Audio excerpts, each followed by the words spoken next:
Baik, di sini kita akan membahas tentang leadership in Islam atau kepemimpinan dalam Islam. Oke, di sini ada biodata saya. Nama Febi Sylvia Rizka Syari. Kalian bisa manggil Vika juga boleh. Lanjut, di sini kita ada beberapa pokok bahasan yang akan kita bahas pada permasalahan kepemimpinan dalam Islam. Nah, yang pertama kita akan bahas tentang pengertian kepemimpinan. Pengertian kepemimpinan, pemimpin itu adalah orang yang dapat mempengaruhi orang lain atau biasa disebut dengan bawahannya atau kelompoknya. Pemimpin juga memiliki kemampuan mengarahkan tingkah laku bawahan atau kelompoknya. Memiliki kemampuan khusus dalam bidang yang diinginkan oleh kelompok atau tujuan organisasi tersebut. Jadi pengertian kepemimpinan ini yaitu seseorang yang mampu mempengaruhi atau mensugesti orang lain atau bawahannya untuk mengikuti dan mentaati peraturan atau arahan dari seorang pemimpin. Oke, selanjutnya ciri-ciri pemimpin. Ciri-ciri pemimpin di sini kita mempunyai 3 sumber. Yang pertama yaitu dari Rasulullah SAW. Yang kedua menurut Al-Quran dan hadis, dan yang terakhir secara umumnya atau secara garis besarnya lah. Menurut Rasulullah SAW,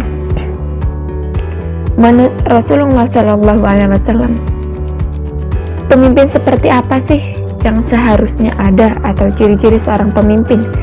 Yang pertama yaitu setia. Yang kedua terikat pada tujuan. Yang ketiga menjunjung tinggi syariah dan akhlak Islam. Selanjutnya memegang teguh amanah, tidak sombong, disiplin, konsisten, dan konsekuen.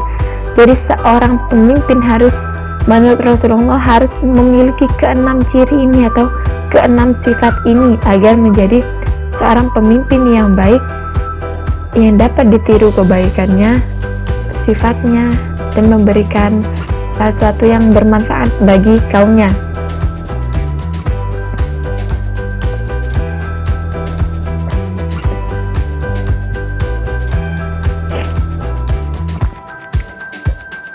Lanjut, menurut Al-Quran dan hadis. Di sini ada beberapa poin. Cuma nanti kita akan membahas beberapa poin saja karena untuk mempersingkat waktu. Baik, menurut Al-Quran dan hadis yang pertama yaitu ciri-ciri seorang pemimpin yang harus dimiliki. Yang pertama, taat kepada Allah dan Rasulnya, seperti firman Allah Ta'ala dalam Quran Surah Ali Imran ayat 32. Katakanlah, taatilah Allah dan Rasulnya. Jika kamu berpaling, maka sesungguhnya Allah tidak menyukai orang-orang kafir. Jadi seorang pemimpin harus taat kepada Allah dan Rasulnya, atau bisa dikatakan dia harus percaya, harus taat, harus tunduk kepada Allah dan Rasulnya. Lanjut, poin yang kedua. Poin yang kedua yaitu beriman dan beramal soleh. Oke, beriman dan beramal soleh. Seperti biasa pada Quran Surah Al-Bayyinah ayat 7, yang artinya sesungguhnya orang-orang yang beriman dan beramal soleh, maka mereka itulah sebaik-baik makhluk. Jadi di sini pun sudah jelas seperti firman Allah atau dasar di dalam Al-Quran ini yaitu beriman dan beramal soleh. Jadi seorang pemimpin harus memiliki iman yang kuat, memiliki iman yang kokoh, dan harus memiliki perilaku yang soleh atau bisa beramal soleh. Lanjut, kita ke poin yang ketiga. Poin yang ketiga yaitu seorang pemimpin harus melaksanakan kewajibannya sebagai seorang muslim, yaitu melaksanakan sholat. Seperti sabda Nabi Muhammad SAW, ini diambil dari dikutip dari hadis riwayat Muslim. Oke, yang berbunyi kelak akan memerintah pembesar-pembesar yang kebijaksanaannya ada yang kamu kenal baik dan tak baik. Maka siapa yang membenci yang tidak baik, lepaslah dia daripada dosa. Bahkan sesiapa mengingkarinya, selamatlah dia. Tetapi sesiapa yang rela bahkan mengikuti yang tidak baik, maka berdosalah ia. Sahabat bertanya, bolehkah membunuhnya? Nabi menjawab, tidak, selagi melaksanakan sholat. Jadi di sini sudah jelas, seorang pemimpin pastinya akan ada yang baik dan ada yang buruk. Dan barang siapa yang mengikuti seorang pemimpin yang buruk, maka ia akan berdosa. Tapi jika ia tidak menuruti yang pemimpin yang buruk tadi, dia akan selamat dari dosa. Kemudian seorang sahabat menanya, bolehkah kita membunuhnya? Rasulullah menjawab, tidak selagi melaksanakan sholat. Ini sudah jelas ya, tidak selagi melaksanakan sholat. Jadi seorang pemimpin tidak boleh dibunuh, tidak boleh selagi ia masih melaksanakan sholat. Jadi poin keempat. Baik, di poin keempat ini takut kepada Allah Subhanahu wa Ta'ala, seperti firman Allah Ta'ala dalam Quran Surah An-Nur ayat 50, yang artinya mereka takut kepada Tuhan mereka yang berkuasa di atas mereka dan melaksanakan apa yang diperintahkan. Jadi di sini seorang pemimpin harus memiliki iman dan takut kepada Allah Subhanahu wa Ta'ala akan segala hasil yang akan dia dapatkan sesuai dengan apa yang dia lakukan. Oke, lanjut untuk mempersingkat waktu. Selanjutnya, syarat pemimpin. Syarat pemimpin dalam Islam itu ada dua pendapat. Yang pertama, menurut Al-Qadi Abu Ya'la Al-Gharra dalam kitab Al-Hakam Al-Sultaniyah. Yang kedua, menurut Al-Mawardi, teoritis utama politik Islam Sunni, memerinci dalam kitab Al-Hakam Al-Sultaniyah. Oke, yang pertama kita akan bahas tentang menurut Al-Qadi Abu Ya'la Al-Gharra. Yang pertama, syarat seorang pemimpin menurut Al-Qadi Abu Ya'la ini, yang pertama harus berasal dari keturunan Quraisy. Mengapa? Karena mungkin menurut Al-Qadi ini mengambil rujukan dari Rasulullah SAW yang beliau berasal dari suku Quraisy. Yang kedua, beragama Islam itu wajib. Yang ketiga, merdeka. Merdeka di sini maksudnya dia tidak terikat oleh siapapun, dia tidak terikat dengan apapun. Berarti dia merdeka, atau bisa dikatakan pada zaman dahulu dia bukan seorang budak atau sudah bebas dari menjadi budak. Lanjut, yang keempat, berakal. Seorang pemimpin dia harus berakal. Yang kelima, balil. Yang keenam, berilmu. 7, adil. Dan 8, arif dalam mengurus berbagai masalah. Arif dalam mengurus berbagai masalah di sini maksudnya seorang pemimpin harus bijak dalam menentukan, mengurus atau menyelesaikan suatu permasalahan. Oke, yang kedua, menurut Al-Mawardi, teoritis utama politik Islam Sunni, memerinci dalam kitab Al-Hakam Al-Sultaniyah. Yang pertama, syarat seorang pemimpin yaitu adil dengan seluruh persyaratannya. Yang kedua, berilmu pengetahuan sehingga mampu berijtihad dalam berbagai masalah. Yang ketiga, memiliki kesempurnaan indera seperti penglihatan, pendengaran, dan pembicaraan. Yang keempat, tidak memiliki cacat tubuh yang bisa menghalangi dinamika kerjanya. Contoh, seorang pemimpin di sini menurut Al-Mawardi ya, menurut Al-Mawardi sang teoritis utama politik Islam Sunni, seorang pemimpin itu harus sehat jasmani maupun rohani. Maksudnya sehat jasmani ini seperti apa?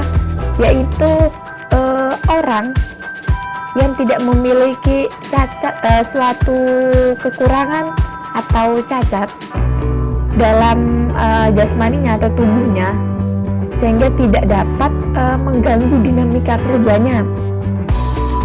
Apa ini dinamika kerja? Contoh, misalnya seorang pemimpin harus mendatangi suatu tempat yang mungkin bermasalah. Nah, dia harus sehat supaya ketika dia menyelesaikan masalah di tempat tersebut, dia dengan mudah datang ke sana, dengan mudah menyelesaikan permasalahan yang ada di sana. Tapi jika seorang pemimpin itu cacat, mohon maaf, misalnya cacat kakinya atau lumpuh setelah kecelakaan atau apapun itu, dia sulit untuk datang ke tempat tersebut. Nah, itulah menurut Al-Mawardi, kenapa seorang pemimpin harus memiliki kesehatan jasmani, kesempurnaan indera, dan lain sebagainya. Oke, yang lainnya bisa dibaca sendiri. Lanjut. Nah, kita akan bahas tentang prinsip pemimpin. Prinsip kepemimpinan dalam Islam di sini ada 4, yaitu adil, tanggung jawab, tauhid, dan musyawarah. Yang pertama kita akan membahas tentang tanggung jawab. Seorang pemimpin harus memiliki prinsip tanggung jawab. Di dalam Islam sudah digariskan secara besar bahwa setiap manusia itu adalah pemimpin, minimal bagi diri sendirinya dan keluarganya, dan akan dimintai pertanggungjawaban. Kapan? Kelak di yaumil akhir. Makna tanggung jawab adalah substansi utama yang harus dipahami terlebih dahulu oleh seorang calon pemimpin agar amanah yang diserahkan kepadanya tidak disia-siakan.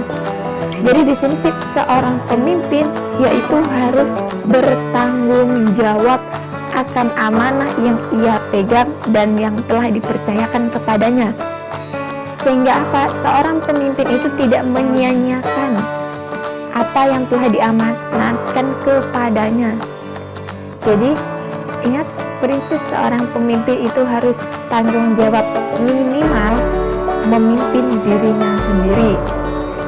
Oke, yang kedua, prinsip seorang pemimpin yang kedua, tauhid. Islam mengajak ke arah satu kesatuan akidah di atas dasar yang dapat diterima oleh berbagai umat, yakni tauhid. Lanjut ke poin ketiga, prinsip musyawarah. Di sini Al-Quran dengan jelas menyatakan bahwa seorang yang menyebut dirinya pemimpin wajib melakukan musyawarah dengan orang yang berpengetahuan atau orang yang berpandangan baik. Jadi di sini prinsip seorang pemimpin yang ketiga yaitu musyawarah. Kenapa musyawarah? Karena seorang pemimpin tidak mungkin bisa akan berdiri sendiri. Dia membutuhkan pendapat dari orang lain, pendapat dari orang yang berpengetahuan, pendapat dari orang yang berpandangan baik, agar mendapat suatu kesimpulan, suatu pembacahan permasalahan yang baik dan bisa diterima oleh seluruh masyarakat, seluruh umat, dan semua kalangan. Lanjut ke poin yang keempat, prinsip seorang pemimpin yaitu adil. Prinsip adil ini, seorang pemimpin harus adil. Mengapa adil? Karena Rasulullah SAW dan para sahabatnya telah mencontohkan bahwa seorang pemimpin ini harus adil. Mengapa adil ini sangat erat dengan seorang pemimpin atau prinsip seorang pemimpin? Karena jika seorang pemimpin dia tidak bisa berlaku adil, maka hancurlah rakyatnya, hancurnya masyarakatnya, negaranya, dan suatu kaum akan hancur, terpecah belah, dan akan terjadi suatu kekacauan dan perpecahan. Maka dari itu seorang pemimpin harus memiliki prinsip adil kepada semua kalangan, semua masyarakat, baik kalangan atas, kalangan menengah, atau kalangan bawah. Seorang pemimpin harus adil. Lanjut kita akan membahas tentang kriteria seorang pemimpin.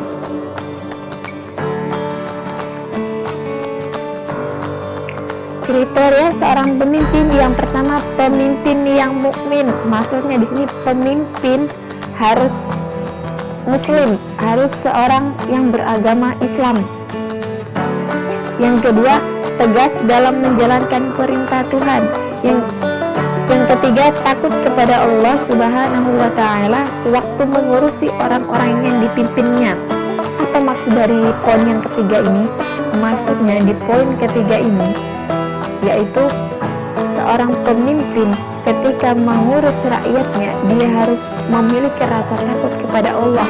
Maksud rasa takut ini bagaimana? Takut jika ia salah dalam mengarahkan orang-orang yang dipimpinnya atau orang-orang atau masyarakatnya lah. Dia takut berbuat salah kepada masyarakatnya atau menentukan suatu kebijakan yang salah dan akan merugikan, memberikan mudarat kepada masyarakat. Yang keempat, tidak menzalimi siapapun. Seorang pemimpin tidak boleh menzalimi siapapun atau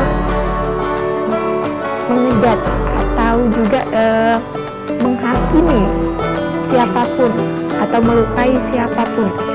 Melukai di sini bukan hanya secara fisik ya, tapi juga secara batiniah. Yang kelima, tidak merebut hak-hak orang lain.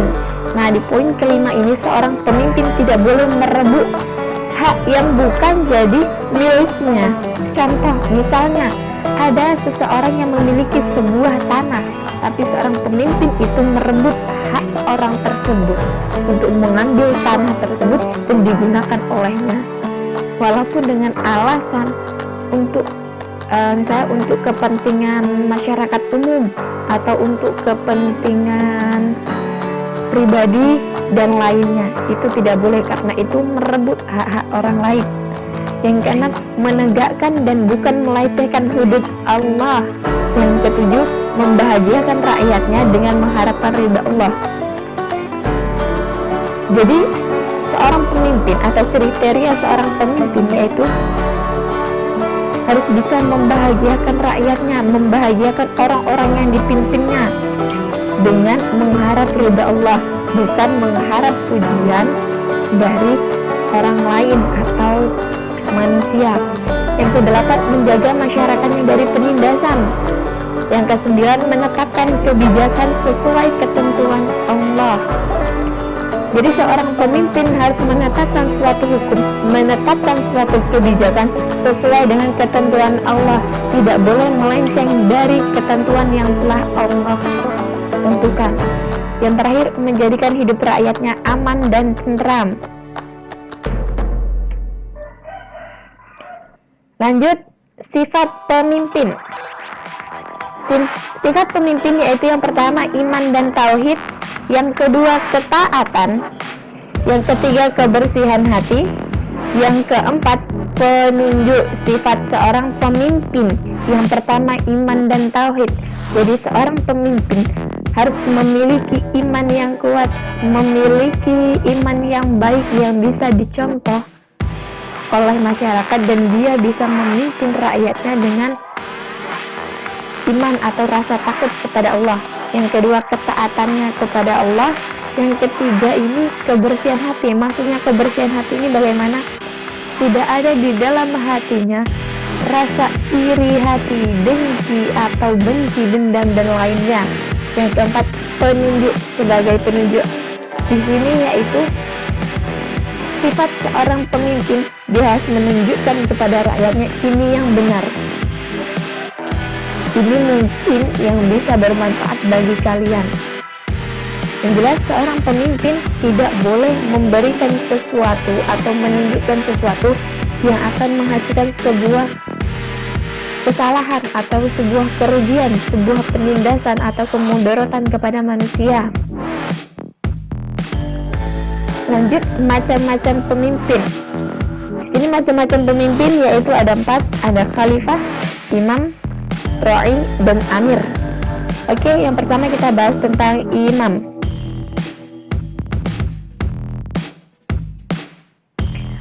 Imam artinya pemimpin yang selalu berada di depan. Kata imam seakar dengan kata amam atau yang berarti di depan. Dalam terminologi, imam adalah pemimpin yang berfungsi sebagai teladan dan sosok panutan yang dibimbing orang-orang yang dipimpin.